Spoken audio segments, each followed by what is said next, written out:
Приветствую всех, кто зашел на мой канал. Сегодня поговорим, почему фиалки не цветут. На самом деле причин несколько. Разобравшись и устранив их, проанализировав, вы сразу заметите результат. Фиалки порадуют вас своим цветением. Начнем с того, что для пышного, непрерывного цветения у фиалки изначально должно быть нарощено достаточное количество листвы. Это ответ на частый вопрос, почему фиалка цветет несколькими цветоносами, почему никогда нет шапочного цветения. Для того, чтобы было шапочное цветение, для начала нужно нарастить зеленую массу.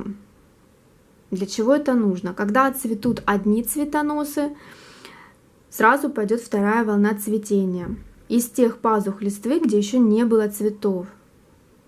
Так как нарощена будет достаточно зеленой массы, поэтому при условии, если розетка будет хорошо облиственной, фиалка выпустит максимальное количество цветоносов и, соответственно, будет пышное цветение.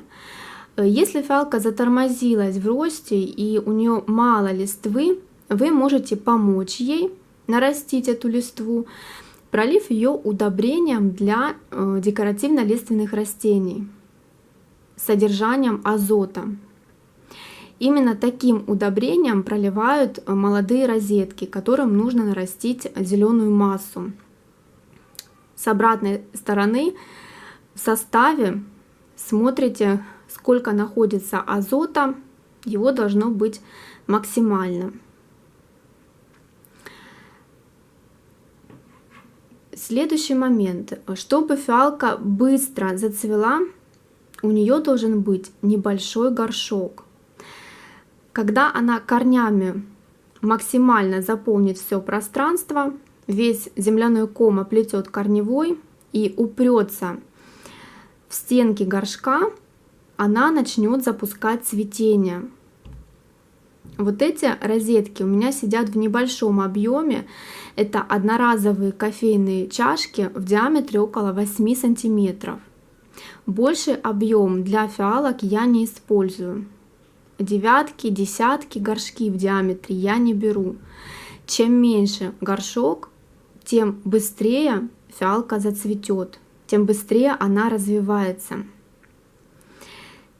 Тут мы плавно подошли к следующему условию. Это подходящий грунт. Как раз в легком воздушном субстрате фиалка начнет быстро наращивать эту корневую. Если нет торфяного субстрата, можете взять обычный земельный грунт, который продается для фиалок в магазине. Торф это не панацея, поэтому если его нет, ну что поделать. Возьмите земельный грунт, доработайте его, доведите до нужного состава, добавьте разрыхлители, пенопластовые шарики или перлит, и в таком субстрате корни будут дышать и с легкостью оплетут земляной ком. Это тоже ответ на вопрос, если нет торфа, что делать? Тоже в комментариях задают такие вопросы. Возьмите земельный грунт и просто доработайте его. Он должен быть воздухопроницаемый.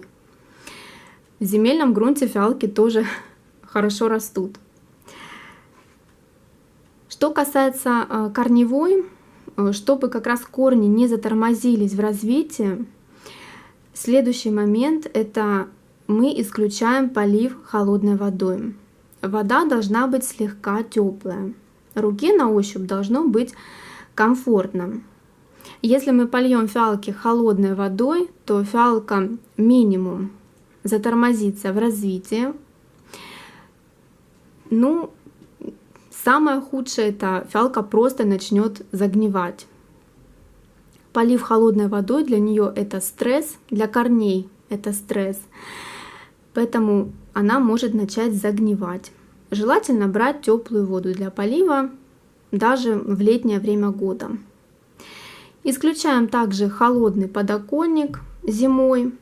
Если на подоконнике у вас прохладно, желательно его, конечно, утеплить, постелить какую-нибудь подложку, чтобы дно горшка как бы не стояла на холодном подоконнике и фиалке было максимально комфортно.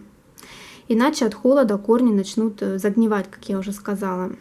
А если еще и дать фиалке лишнее количество воды, то в первую очередь как раз пострадает корневая. А корни — это сердце фиалки. Страдают корни, страдает фиалка. Внешний вид фиалки, она просто погибает. Но и пересушки быть не должно. Всасывающие корешки потеряют свою функцию, и фиалка не сможет полноценно поглощать воду. Именно они отвечают за питание фиалки. Следующий момент — это освещение. Оно должно быть равномерное, интенсивное, но не должно быть прямых солнечных лучей. От прямого солнца фиалки желательно прикрывать, чтобы не было никаких ожогов, чтобы не было высокой температуры. Фиалки лучше притенять в самый солнечный разгар. Но только с хорошим освещением фиалка запустит максимальное количество цветоносов. Цветы будут яркие, крупные. Если фиалки будет недостаточно света, листва будет бледная, цветы будут мелкие, серединка будет забиваться, загущаться. Поэтому освещение должно быть хорошее, если мы хотим максимальное количество цветоносов. Ну и последний пункт, который я выделю, это удобрение. Почему удобрение стоит на последнем месте? Смотрите, если не соблюдать все те условия, которые я ранее перечислила, подходящий грунт, подходящий горшок, освещение, но зато пичкать фиалку удобрением, то пышного цветения вы не заметите.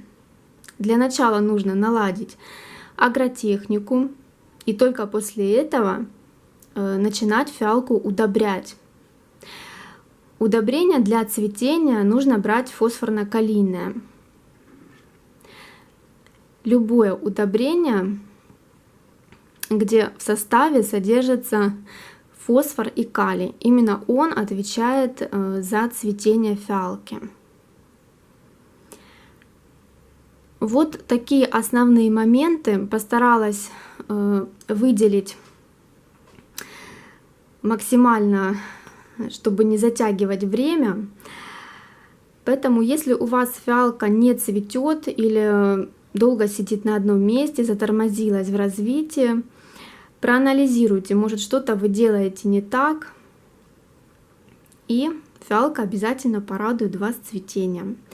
На этом, друзья, буду заканчивать это видео. Если у вас остались вопросы, приглашаю вас в комментарии. С удовольствием на них отвечу. И до новых встреч! Всем пока!